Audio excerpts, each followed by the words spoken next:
ورحمة الله وبركاته. اللهم صل وسلم وبارك على سيدنا محمد. معانا هنا كيكة الحليب 4 عدد بيض، 2 كوب من الدقيق، 1 بيكنج باودر، 2 فانيليا، معانا كوب من اللبن، نص كوباية من السكر، نص كوباية من الزيت،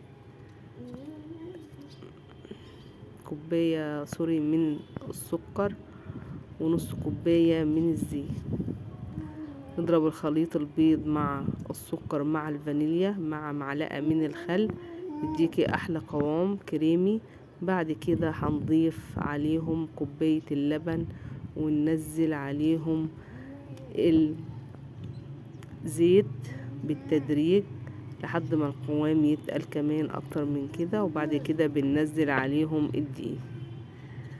معاكي احلى كيكة زبادي تاكليها بسرعة. ممكن تضربي كل المكونات دي في الخلاط وبعدين تنزليها